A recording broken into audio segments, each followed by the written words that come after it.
Selamat bertemu kembali anak-anak sekalian. Mari kita lanjutkan materi kewirausahaan tentang mengatasi permodalan dan pembiayaan usaha.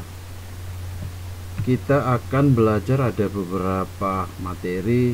Satu, modal awal yang diperlukan. Yang kedua, mulai usaha dengan modal 0 rupiah.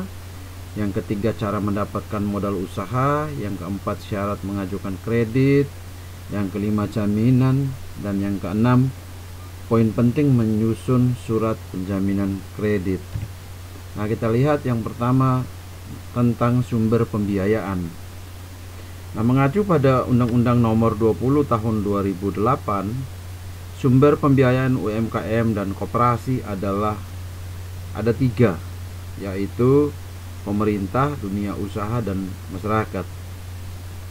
Pemerintah memberikan dukungan permodalan melalui anggaran belanja modal dengan mekanisme program kementerian atau lembaga pemerintah dan program lintas kementerian atau lembaga. Pemerintah daerah juga memberikan dukungan permodalan melalui anggaran belanja modal dengan mekanisme program pemerintah daerah. Beberapa pos pembiayaan seperti modal badan usaha milik daerah BUMN, di perusahaan penjaminan kredit daerah, lembaga ventura daerah, penyertaan ke pihak ketiga, dan badan layanan umum daerah atau BLUT, dan dana bergilir.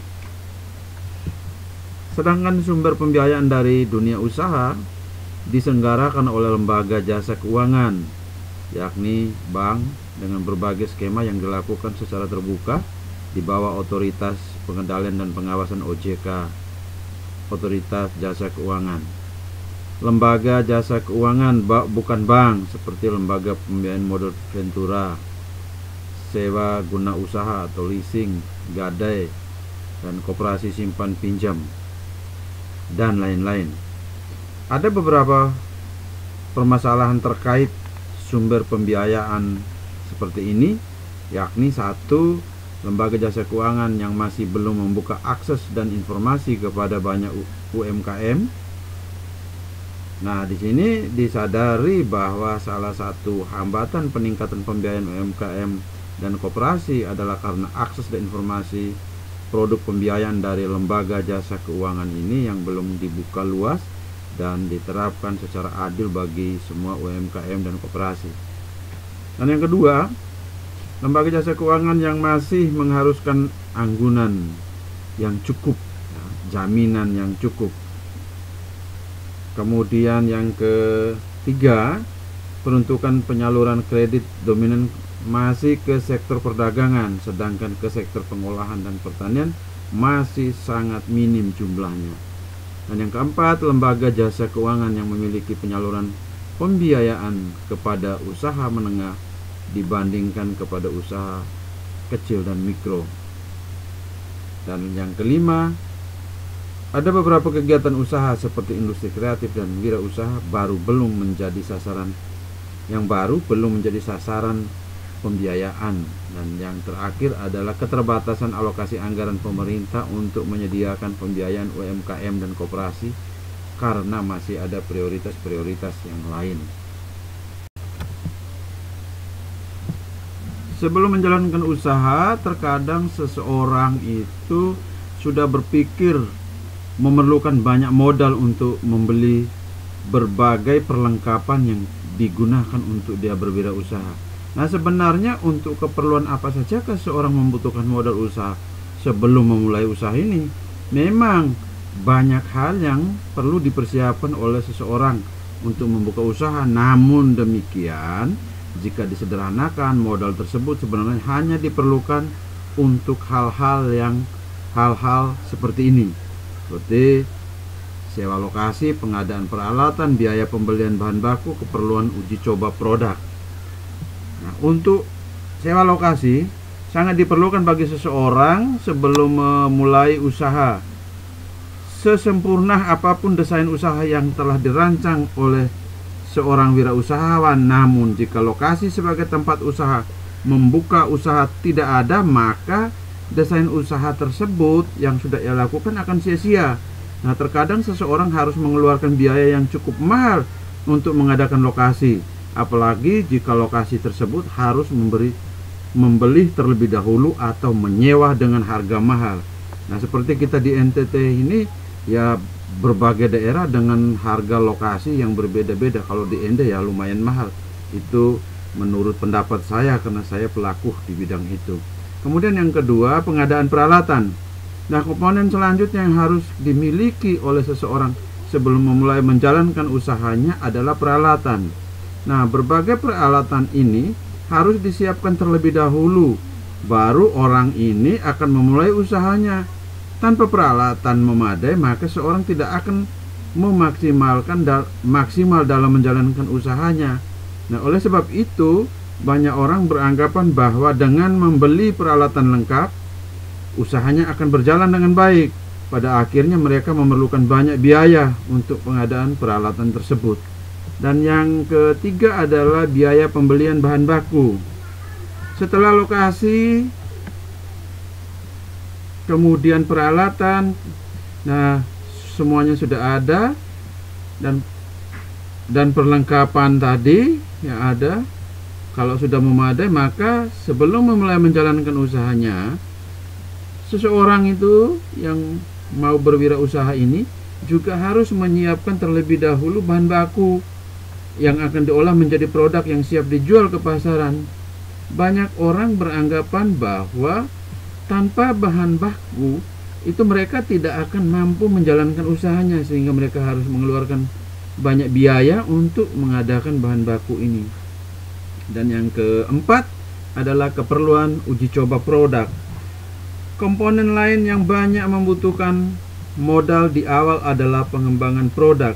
Hal ini diperlukan karena seseorang selalu menginginkan produk terbaik yang harus dijual ke pasar. Nah, oleh sebab itu, mereka terkadang harus mengeluarkan biaya yang cukup banyak untuk melakukan trial and error sebelum produk tersebut dapat diterima di pasar. Tadi di atas sudah saya uraikan ada 4 poin di mana membutuhkan modal yang diperlukan untuk memulai sebuah usaha, seperti sewa lokasi usaha, pengadaan peralatan, biaya pembelian bahan baku, dan keperluan uji coba. Nah, di sini saya akan menguraikan sedikit, memberi solusi sedikit bagaimana memulai usaha dengan modal 0 rupiah untuk mengatasi 4 hal tadi. Yaitu yang pertama adalah alternatif lokasi usaha. Nah, seperti sudah disampaikan bahwa lokasi merupakan faktor yang cukup penting bagi seseorang untuk memulai usahanya. Nah, dengan adanya lokasi yang mendukung untuk berwirausaha, maka niscaya usaha yang dijalankan ini akan berjalan dengan baik. Bahkan terkadang faktor lokasi ini menjadi faktor yang paling menentukan dalam membuka sebuah usaha. Ada beberapa cara yang dilakukan seseorang untuk meniadakan biaya modal pengadaan lokasi sebagai tempat berwirausaha. Seperti 1. Meniadakan lokasi sebagai tempat usaha. Alternatif pertama yang dapat dilakukan seseorang untuk meniadakan biaya pengadaan lokasi adalah dengan cara meniadakan lokasi itu sendiri. Nah, hal ini berarti bahwa seseorang dapat berwirausaha tanpa menggunakan lokasi khusus. Caranya dengan membuka usaha yang tidak memerlukan lokasi khusus atau dengan cara berjualan keliling. Nah, contohnya seseorang yang ingin berjualan pulsa tidak harus membuka gerai pulsa, melainkan cukup dengan berjualan pulsa elektrik secara online atau dengan menggunakan jejaring sosial yang ada. Nah, contoh lain juga seseorang ingin menjual makanan. Nah, dia bisa memanfaatkan secara online menggunakan media sosial dan lain-lain. Kemudian yang kedua, mencari lokasi yang tidak perlu mengeluarkan biaya alias gratis. Nah, selain meniadakan lokasi sebagai tempat usaha, cara lain yang dapat dilakukan juga meniadakan biaya pengadaan lokasi dengan cara mencari lokasi yang tidak memerlukan biaya atau gratis. Di antara beberapa cara ini adalah dengan membuka usaha di tempat rumah sendiri.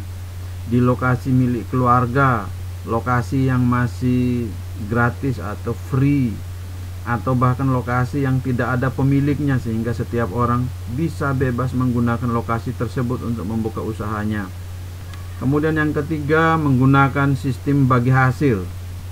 Cara ini juga biasanya ditempuh melalui negosiasi dengan pemilik lokasi sehingga bisa diperoleh kesepakatan bagi hasil. Seseorang yang hendak membuka usahanya dapat menawarkan bagi hasil dengan pemilik lokasi. Misalnya pemilik lokasi mendapatkan 10% dari hasil kita. Nah, ini banyak yang dilakukan di negeri ini. Misalnya Indomaret, Circle K dan lain-lain, itu biasanya juga mereka hanya menyewa lokasi. Jadi kita punya lokasi, kita punya ruko, mereka yang menyewa, dan mungkin itu ada kesepakatan sekian persen untuk kita dan sekian persen. Nah, ini juga bisa kita lakukan sendiri. Kemudian yang keempat, membayar dengan cara cicilan. Sebelum memulai membuka usaha, biasanya seseorang akan melakukan negosiasi mengenai pembayaran sewa lokasi dengan sang pemilik lokasi. Salah satu caranya dengan mengajukan pembayaran sewa lokasi dengan cara dicicil.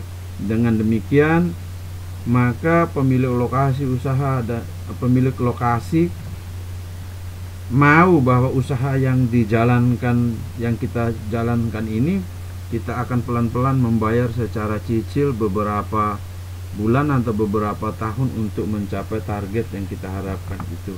Kemudian yang kelima, menukar biaya lokasi dengan yang lain. Nah, ini juga sering terjadi.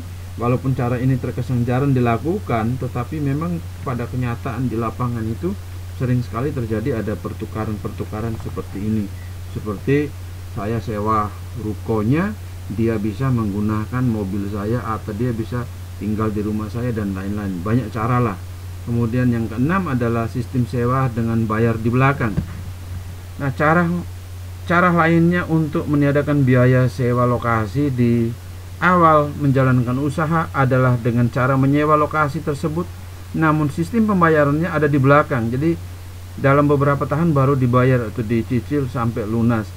Nah, ini yang juga sering dilakukan sehingga akan menjadi lebih ringan. Kemudian yang kedua, alternatif peralatan.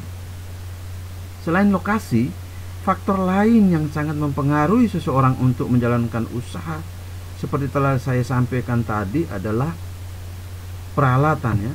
Peralatan sangat diperlukan oleh orang untuk memulai menjalankan usahanya. Terkadang seseorang harus mengeluarkan biaya yang cukup besar untuk membeli peralatan sebelum ia memulai menjalankan usahanya ini. Seperti halnya lokasi, perlu dilakukan berbagai upaya alternatif juga untuk menghilangkan biaya pembelian peralatan ini. Salah satu contohnya adalah pemanfaatan peralatan yang sudah ada. Cara paling mudah untuk meniadakan biaya pengadaan peralatan adalah dengan menggunakan peralatan seadanya yang sudah dimiliki saat akan membuka usaha tersebut. Dengan cara ini, maka seseorang tidak perlu mempersiapkan modal khusus untuk melakukan pembelian peralatan. Contoh, misalnya kita membutuhkan laptop atau kita membutuhkan komputer PC, maka kita berjuang atau menggunakan komputer PC atau laptop pribadi kita atau orang tua kita atau anak kita. Nah, ini bisa kita lakukan untuk berbagi sehingga dapat meringankan persoalan ini ya. Kemudian yang kedua, mencari bantuan. Selain pemanfaatan peralatan yang sudah ada, cara lain yang dapat dilakukan seseorang adalah dengan mencari bantuan berupa pinjaman tanpa bunga, hibah dan lain-lain. Jadi kita berjuang untuk mencari bantuan. Mungkin ada orang atau ada keluarga yang mau membantu dengan memberi modal untuk peralatan, atau dia memiliki peralatan yang lain. Contoh yang lain, misalnya saya mau membuka usaha di bidang traveling, saya tidak punya modal untuk membeli mobil. Kita bisa alternatifnya meminta kepada keluarga atau siapapun yang bisa membantu kita untuk memberi pinjaman mobil untuk dipakai. Begitu. Kemudian yang ketiga adalah kerjasama dengan pihak lain. Cara lain yang dapat kita lakukan juga untuk meniadakan biaya peralatan ini adalah dengan melakukan kerjasama dengan pihak lain. Beberapa kerjasama yang mungkin kita lakukan adalah branding peralatan, promosi, sampel, dan lain-lain. Jadi macam-macam kerjasama ini. Jadi misalnya mau membuka laundry, kita juga bisa tanpa itu bisa bekerja sama dengan tempat lain. Bisa kita dapatkan peralatan-peralatannya dan bahan-bahannya bisa. Jadi apapun yang bisa kita lakukan pasti dan terencana dengan baik pasti akan berhasil dan berjalan dengan baik juga. Kemudian yang berikutnya, meminjam peralatan milik orang lain. Banyak kita jumpai seseorang memiliki peralatan yang cukup lengkap tetapi tidak digunakan saat ini. Nah, hal ini yang bersangkutan pernah membuka usaha namun gagal, senang mengoleksi peralatan, atau karena alasan lainnya. Untuk meniadakan biaya pembelian peralatan, maka seseorang juga dapat meminjam kepada yang lain jika memungkinkan, sehingga ia dapat membuka usahanya tanpa harus membeli peralatannya. Jadi kita harus pandai-pandai untuk mencari di mana orang yang sudah memiliki peralatan ini tetapi peralatan ini tidak dapat digunakan atau belum digunakan, kita bisa dapat untuk meminjam untuk bisa dipakai. Kemudian yang kelima, menyewa peralatan yang ada. Jadi tanpa harus membeli peralatan yang baru, kalau ada orang atau seseorang yang mampu atau mau menyewa peralatannya, kita dapat memanfaatkan ini karena biasanya kalau mau nyewa harganya lebih murah dan cepat balik modalnya. Kemudian yang keenam, mencari investor pengadaan peralatan. Selain kelima cara yang tadi, yang paling memungkinkan adalah dengan mencari seseorang yang tertarik untuk menjadi investor pengadaan peralatan.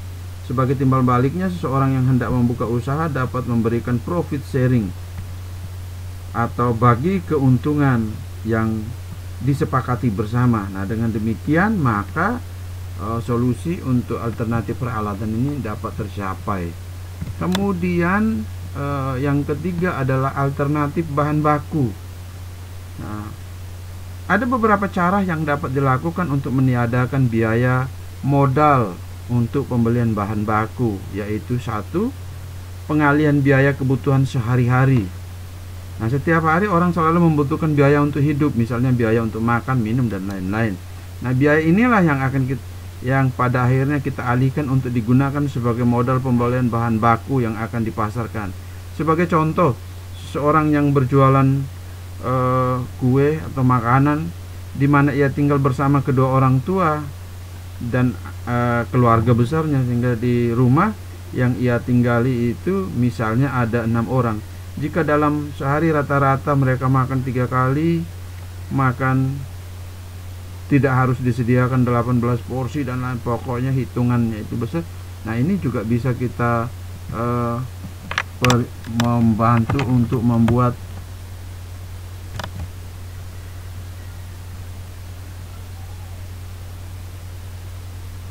jadi pengalihan ke biaya kebutuhan sehari-hari ini, misalnya keluarga tadi itu dia memiliki anggaran 50.000 sehari untuk makan. Nah, anggaran ini juga bisa dia alihkan untuk membantu usahanya, di mana makan yang dia makan sehari-hari itu dia dapat makan dari makanan yang dia buka usaha, ada warung dan lain-lain. Jadi anggaran itu otomatis masuk ke sana, sehingga ini yang tidak dirasa berat baginya. Kemudian yang kedua, sistem kasbon. Cara lain yang dapat dilakukan untuk meniadakan biaya modal ini juga adalah dengan sistem kasbon. Nah, cara ini sangat memungkinkan seseorang dapat mengambil barang terlebih dahulu ke agen-agen yang ada atau ke supplier biasanya mereka menyetor barang ke tempat usaha kita lebih dulu, kemudian dalam beberapa hari atau ada perjanjian dalam minggu, bulan, dan itu kita akan melunasi apabila sudah ada penghasilan dari usaha yang dibangun tersebut. Kemudian yang ketiga adalah kemitraan. Nah, seperti halnya juga kasbon, seseorang juga dapat mengupayakan sistem kemitraan dengan orang lain atau dengan supplier atau distributor. Orang lain yang memiliki produk bisa menitipkan kepada kita atau kepada orang yang mau membuka usaha ini untuk join dan mau melakukan penjualan dengan cara kerjasama, sehingga tidak membutuhkan biaya yang besar untuk dikeluarkan untuk kegiatan ini. Kemudian yang berikutnya, menyediakan bahan baku sendiri. Guna meniadakan bahan baku yang digunakan untuk usaha ini, biaya bahan bakunya. Nah, seseorang juga dapat menciptakan atau menyediakan bahan baku itu sendiri tanpa harus membeli ke pihak lain. Nah, sebagai contoh, dapat menggunakan air matang untuk mengganti air mineral, menanam sayur di pekarangan untuk menambah sayuran ketika kalau mau membuka sebuah warung, jadi tidak perlu beli di pasar, atau memelihara ikan di sekeliling rumah misalnya, ya untuk digunakan untuk itu. Jadi banyak cara yang dipakai untuk menyelesaikan persoalan ini juga. Kemudian yang kelima, pemanfaatan limbah sebagai bahan baku. Nah, selain keempat cara yang di atas, yang paling memungkinkan untuk meniadakan biaya pembelian bahan baku adalah dengan menciptakan produk yang berasal dari limbah yang sudah tidak berguna. Limbah ini dapat dikembangkan menjadi beberapa produk unik yang bisa dipasarkan. Jadi misalnya limbah kertas kita buat jadi pot dan lain-lain. Nah, ini juga bisa kita lakukan. Nah, di sini alternatif bahan baku ini juga akan menentukan apa usaha kita, atau apa kita mau memulai usaha dengan usaha seperti apa, tergantung. Jadi kalau tidak memiliki bahan baku yang banyak atau bahan baku yang memadai untuk memulai usaha, ya kita memilih hal-hal yang ada ini, sehingga disitulah kita bisa membuka sebuah usaha dan menjadi wirausahawan. Kemudian yang keempat adalah alternatif uji coba. Nah, ada beberapa yang dapat dilakukan, yaitu satu, bekerja sambil belajar terlebih dahulu. Nah, cara ini merupakan cara yang sangat efektif dengan bekerja pada perusahaan atau orang yang telah terlebih dahulu menjalankan usaha yang sama dengan usaha yang akan kita rintis. Nah, seseorang dapat belajar mengenai hal ini, produk, manajemen, dan sebagainya. Nah, cara ini sekaligus dapat digunakan sebagai upaya untuk menghilangkan kegiatan trial atau uji coba. Jadi kita kerja dengan orang lain untuk mencuri ilmu, sehingga ketika kita memulai membuka usaha, kita tidak perlu lagi dengan melakukan uji coba yang membuang duit dan membuang bahan serta peralatan serta waktu yang kita terbuang. Kemudian yang kedua adalah tidak perlu melakukan uji coba terlebih dahulu. Jika usaha yang hendak dijalankan ini relatif mudah, maka seseorang tidak perlu melakukan uji coba terlebih dahulu. Ya, bisa melakukan uji coba sekaligus setelah membuka usahanya. Dengan demikian maka tidak perlu mengeluarkan biaya untuk uji coba. Kemudian yang ketiga adalah pengalian kesenangan atau hobi. Setiap orang pasti memiliki hobi. Dengan hobi yang dimiliki tersebut, maka dapat memanfaatkan untuk melakukan aktivitas yang berhubungan dengan uji coba produk yang dipasarkan. Sebagai contoh, orang yang memiliki hobi makan maka akan melakukan pembelian produk yang nikmat sekaligus mengganti dan mencari informasi yang diperlukan sehubungan dengan usaha makan. Jadi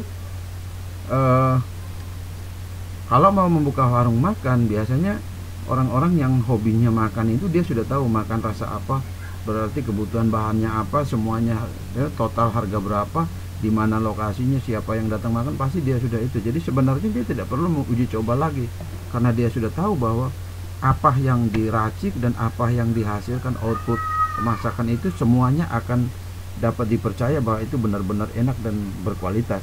Kemudian yang keempat ada pemanfaatan limbah untuk uji coba.